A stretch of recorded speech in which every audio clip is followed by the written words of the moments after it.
हे दोस्तों, आज आप बिल्कुल सही वीडियो में आए हो। इस वीडियो से आप कुछ ना कुछ जरूर नया सीखोगे। तो बिना किसी देरी के वीडियो स्टार्ट करते हैं।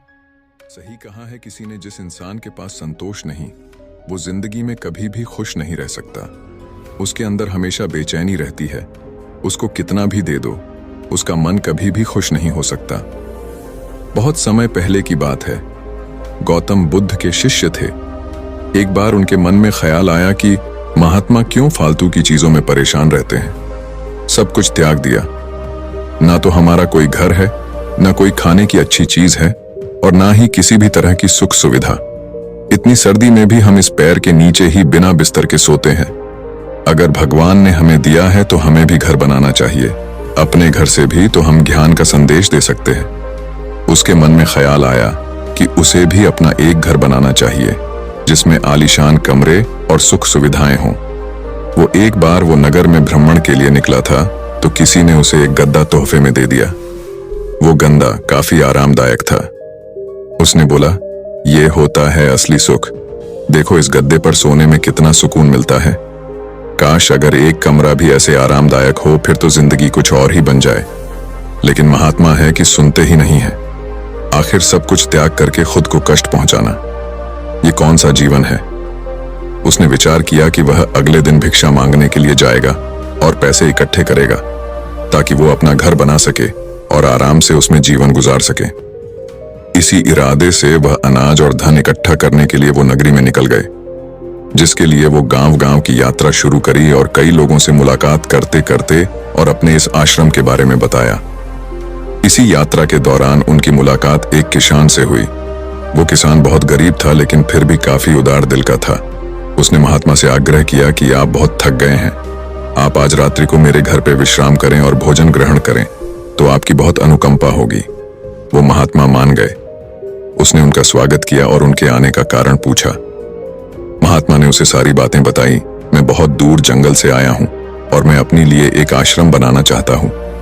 किसी विचार से मैं इस नगर में भ्रमण पर निकला हूं कि अगर मुझे कुछ धन मिल जाए तो मेरा काम आसान हो जाए। उस किसान ने महात्मा की बात सुनी और बोला, आप निश्चिंत रहे, हमारे गांव में बहुत से उदार और धनी लोग हैं जो आपकी मदद जरूर करेंगे। उसने महात्मा को भोजन कराया और बोला, आप चिंता ना करें, आप आज रात्रि को विश्राम करें, बाकी सुबह का कल देखेंगे। लेकिन उस किसान के घर में सिर्फ एक ही बिस्तर, एक ही चौकी थी और सोने का सिर्फ एक ही बंदोबस्त था। उसने महात्मा से आग्रह किया, आप मेरे बिस्तर पर सो जाइए, मैं नीचे जमीन पर सो जाऊंगा, मुझे कोई दिक्कत नहीं है। उसने एक पतली सी फर्श पर चादर बिछाई और फर्श पे लेट गया। थोड़ी ही देर में किसान जोर जोर से नाक बजाने लगा और गहरी नींद में सो गया। और यहाँ महात्मा को नींद नहीं आ रही थी। दरअसल उनकी पुरानी आश्रम में जो मोटा गद्दा था जिसको किसी ने उनकी दान में दिया, महात्मा को उस गद्दे पर सोने की आदत थी। उस गद्दे में वह आराम से सोते थे।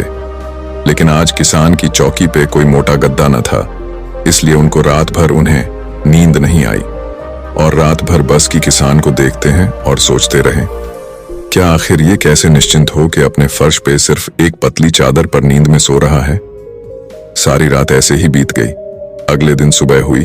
किसान उठा और महात्मा का चरण स्पर्श किया और महात्मा से पूछा कि आपको कोई रात में दिक्कत तो नहीं हुई। महात्मा ने बोला, नहीं, मुझे कोई दिक्कत नहीं हुई, लेकिन मैं तुमसे एक बात पूछना चाहता, तुम बिना किसी बिस्तर के इस फर्श पर कैसे सो जाते हो? तुम्हें नींद कैसे आ गई? मैं तो यही देखकर हैरान हूं। किसान बताता है, दरअसल दिन भर में मजदूरी करता हूं और मजदूरी की शरीर में इतनी थकावट आ जाती है कि घर आते ही मुझे बस बिस्तर की तलाश होती है। मोटे गद्दे बिस्तर न भी हो तो मेरा काम चल जाता है। मैं घर आते ही खाना बनाता हूँ और उसके बाद मैं कहीं भी सो जाता हूँ, मुझे कोई दिक्कत नहीं है। मुझे नींद भी बहुत अच्छी आती है। जब शरीर में थकावट हो फिर तो शरीर को कहीं भी नींद आ जाती। उससे क्या फर्क पड़ता है? क्या आपके पास महल है या मोटा गद्दा है, या आप किस आप पलंग पर सो रहे हो या आप नीचे सो रहे, शरीर को तो बस आराम की आवश्यकता होती है। किसान ने पूछा, यह गुरुवार क्या मैं आपके साथ धन एकत्र करने चल सकता हूँ? मेरी इच्छा है कि आपके साथ आपके उस आश्रम बनने में मैं आपका योगदान दूं, आपके साथ मिलकर काम करूं और कुछ धन इकट्ठा करूं। तब महात्मा ने बड़ी विनम्रता से उत्तर दिया, पुत्र, तुमने आज जो मुझे ज्ञान दिया है वो ज्ञान मुझे आज तक नहीं मिला। आज मुझे पता चल गया इंसान के मन का असली सुख क्या है। अब मुझे किसी आश्रम और महल की इच्छा नहीं रही। इतना कहकर वो महात्मा धन दान करके वापस अपने आश्रम को लौट गए। उन्होंने जो कुछ भी धन एकत्र किया था वो गरीबों में बांट दिया और स्वयं एक छोटी सी कुटिया बनाकर रहने लगे। जीवन का सुख संतोष में है। अगर मनुष्य के पास जो भी है वो उसे स्वीकार कर लें और उसी में संतोष कर लें तो जीवन में उसे खुशियां तलाशने की जरूरत नहीं है। वो उसका सारा सुख उसी वक्त अनुभव कर लेगा।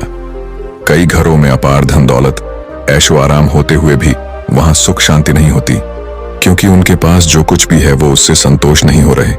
कहते हैं जिन्हें दूसरों की थाली में घी ज्यादा देखता है वो कभी खुद से भर पेट नहीं खा पाते।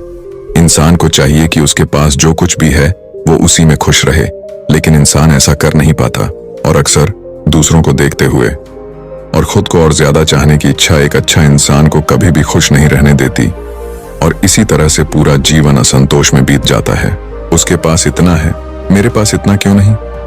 हम हमेशा दूसरों को देख के उनसे परेशान रहते हैं कि हमें इतना क्यों नहीं मिला। आखिर जिंदगी का असल दुख इन्हीं सब चीजों के बारे में सोच गई है। इसीलिए कभी कभी हमें चाहिए कि हम खुद इस बारे में विचार करें कि हद से ज्यादा इच्छा कितना सही है। जो मिले हम उसमें भी तो खुश रह सकते हैं। ज्यादा लालच और हद से ज्यादा इच्छाएं अक्सर इंसान को बीमार करते हैं। हम उम्मीद से ज्यादा अपेक्षाएं पालते हैं और जब वो चीज पूरी नहीं होती तो हमें दुख होता है और हम चिंता करने लगते हैं। जब जीवन में संतोष ही नहीं तो फिर भला जीवन का क्या मतलब। ऐसे में तो हर दिन हम परेशानी रहेंगे। इसीलिए इस बात पर विचार करने की आवश्यकता है। हमेशा याद रखें, संतुष्टि ही जीवन का मूल मंत्र है। अगर इंसान में संतोष है तो कोई भी दुख उसे तोड़ नहीं सकते।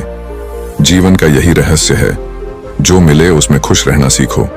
बाकी अगर ये कहानी आपको अच्छी लगी हो तो इस वीडियो को लाइक करें और ऐसी और कहानी सुनने के लिए और ऐसी हाई वीडियो देखने के लिए क्रिएटिव माइंडसेट को सब्सक्राइब कर लो।